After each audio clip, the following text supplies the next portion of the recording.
Assalamualaikum warahmatullahi wabarakatuh. Perkenalkan saya Nagung Bunga Kosalia dengan NIM 187221027 dari kelas Analisis dan Visualisasi Data I1.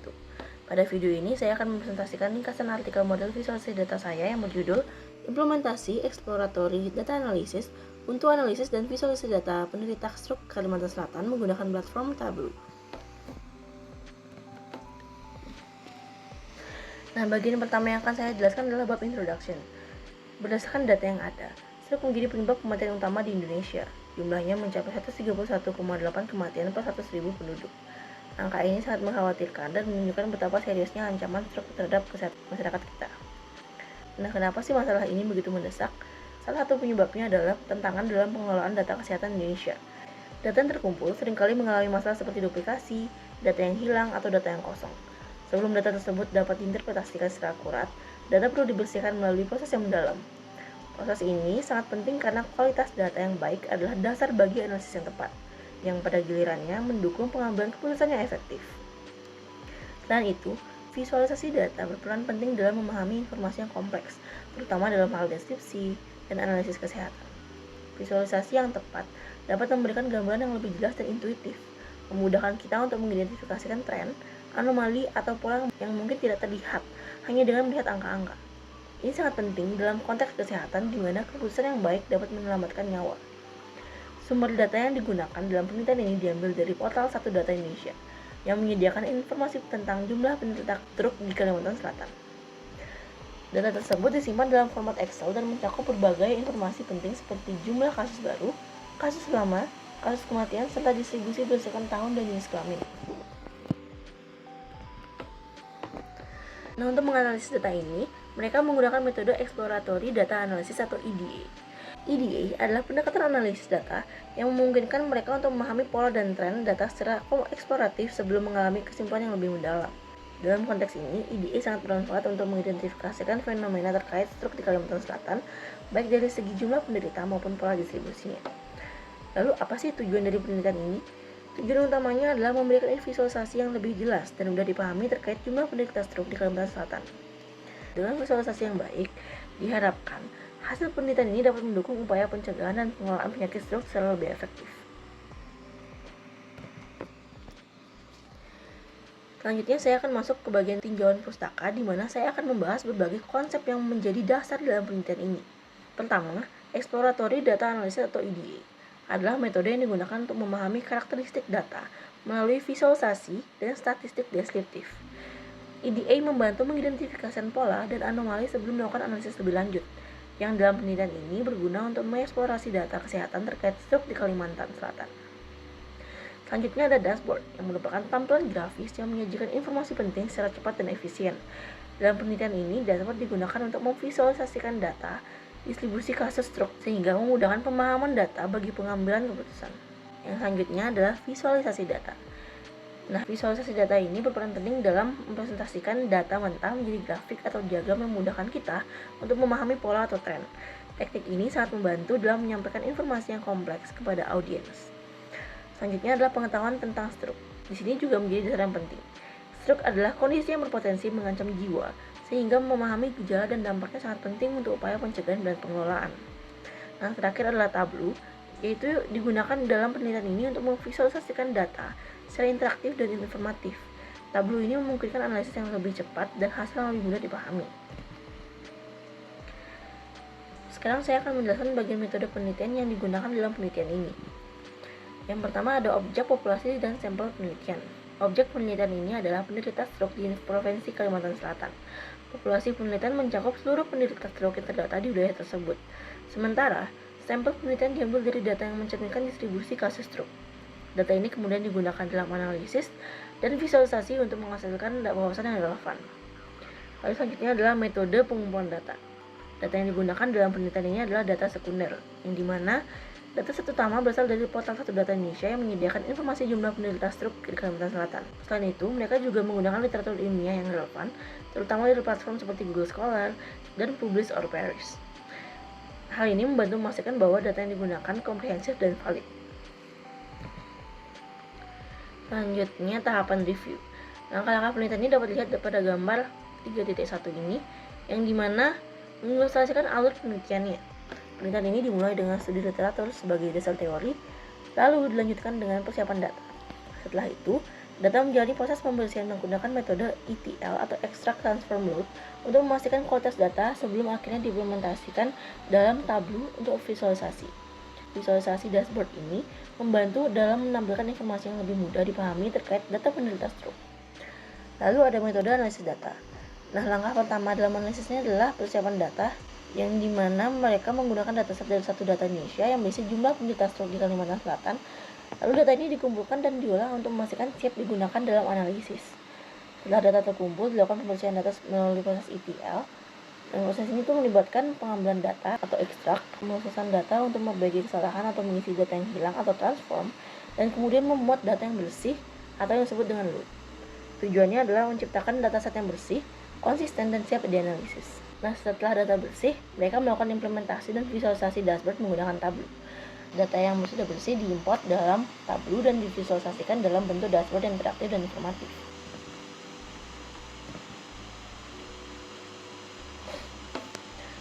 Selanjutnya, saya akan menjelaskan hasil dari penelitian ini yang diawali dengan proses pembersihan data, diikuti oleh analisis dan visualisasi yang menggunakan Tableau. Sebelum melakukan analisis lebih lanjut, langkah pertama dilakukan adalah proses data preparation atau data cleaning. Dataset yang digunakan dalam penelitian ini diatur dalam format RAR dan diekstrak menjadi format XLX untuk memudahkan analisis. Proses pembersihan data melibatkan identifikasi kesalahan dan data yang tidak relevan seperti data nol atau duplikasi. Nah, gambar 4.1 ini menampilkan beberapa data nol yang ditemukan selama proses ini. Untuk menjaga keakuratan analisis, semua data nol diubah menjadi nol dan kesalahan lainnya diperbaiki. Selain itu, mereka menggunakan metode ETL atau Extract Transform Load yang membantu memastikan bahwa data siap digunakan untuk analisis tanpa masalah seperti double counting atau penggandaan data yang tidak diperlukan. Selanjutnya, pada gambar 4.2 ini adalah data yang sudah rapi dan bersih setelah proses ETL dilakukan.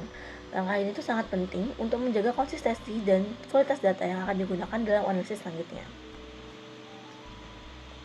Nah, setelah data dipastikan bersih, langkah selanjutnya adalah melakukan analisis dan visualisasi data menggunakan Tableau Public. Hasil visualisasi yang diperoleh membantu memahami pola dan tren kasus stroke di Kalimantan Selatan. Beberapa visualisasi utama yang dihasilkan meliputi yang pertama, jumlah perubahan kasus baru dari tahun 2020 hingga 2022. Yang kedua adalah jumlah kematian akibat stroke pada tahun 2020 dan 2021. Yang ketiga, perbandingan jumlah kasus stroke baru dan lama pada tahun 2020. Yang keempat, total penderita stroke di Kalimantan Selatan pada tahun 2022. Lalu yang terakhir adalah tren jumlah kasus stroke dari tahun 2020 hingga 2022. Kita lanjut ke gambar 4.3 ini. Sini mereka menampilkan tren jumlah kasus baru stroke di Kalimantan Selatan dari tahun 2020 hingga 2022. Nah, secara keseluruhan terjadi penurunan jumlah kasus stroke baru selama periode tersebut. Namun, terdapat pengecualian di beberapa wilayah seperti Kabupaten Balangan, Kabupaten Hulu Sungai Utara, Kabupaten Tabalong, dan Kabupaten Kota Baru, yang dimana mengalami peningkatan jumlah kasus stroke. Kabupaten Tabalong menunjukkan kenaikan tertinggi dengan tambahan 53 kasus stroke baru dalam rentang waktu ini.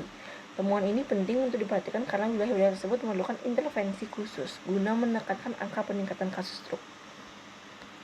Kita lanjut ke gambar 4.4. yang dimana di sini menunjukkan data yang lebih spesifik mengenai jumlah kematian akibat stroke pada tahun 2021. Dari hasil analisis terdapat penurunan signifikan dalam jumlah kematian akibat stroke dengan penurunan terbesar tercatat di Kabupaten Banjar yang berhasil menurunkan kasus kematian sebesar 122 kasus. Namun, beberapa wilayah mengalami peningkatan jumlah kematian akibat stroke, yaitu antara lain Kabupaten Baritokwala, Kabupaten Tanah Bumbu, dan Kota Banjarbaru. Di sisi lain, terdapat sejumlah wilayah yang mencatat 0 kasus kematian, seperti Kabupaten Balangan, Kabupaten Hulu Sungai Selatan, Kabupaten Kota Baru, Kabupaten Tanah Laut, dan Kota Banjarmasin. Temuan ini memberikan pandangan bahwa meskipun secara umum penanganan stroke membaik, masih ada beberapa wilayah yang memerlukan perhatian lebih dalam upaya penanganan dan pencegahan kematian akibat stroke. Nah, kita lanjut pada gambar 4.5, yang dimana menampilkan perbedaan antara kasus stroke baru dan kasus stroke lama pada tahun 2020. Nah, hasilnya menunjukkan bahwa jumlah kasus stroke baru jauh lebih rendah dibandingkan dengan kasus stroke lama di semua wilayah analisis. Selisih terbesar antara kasus stroke baru dan lama tercatat di Kabupaten Baritokwala dengan perbedaan mencapai 2.553 kasus. Nah, hal ini menunjukkan bahwa kasus stroke lama masih mendominasi dan membutuhkan penanganan yang lebih baik di wilayah tersebut.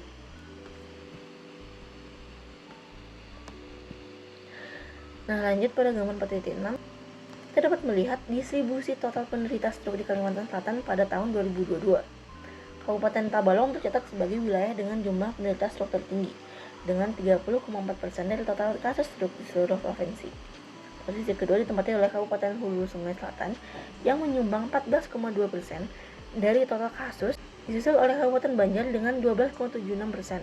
Angka ini menunjukkan bahwa Kabupaten Tabalong secara signifikan memiliki kasus stroke terbanyak dibandingkan daerah lain, yang menekankan perlunya perhatian dan alokasi sumber daya kesehatan yang lebih besar untuk daerah ini guna menangani jumlah kasus yang cukup tinggi. Lanjut ke gambar 4.7, yang dimana memperlihatkan tren penurunan jumlah kasus stroke, baik kasus baru maupun lama, di Kalimantan Selatan dari tahun 2020 hingga 2022. Kota Banjarmasin menjadi wilayah dengan jumlah kasus stroke tertinggi pada tahun 2020. Namun, tren ini mengalami penurunan drastis pada tahun 2021 dan 2022. Penurunan ini menjadi indikasi bahwa program penanganan dan pencegahan stroke di wilayah tersebut mulai memberikan dampak yang positif. Meskipun beberapa wilayah mengalami peningkatan jumlah kasus pada tahun 2021, secara keseluruhan, tren stroke di seluruh provinsi menunjukkan penurunan yang signifikan pada tahun 2022. Penurunan ini tentunya merupakan hasil yang positif. Namun, perlu diperhatikan bahwa wilayah yang masih mengalami peningkatan pada tahun 2021 mendapatkan perhatian khusus dalam rangka menjaga tren penurunan yang berkelanjutan.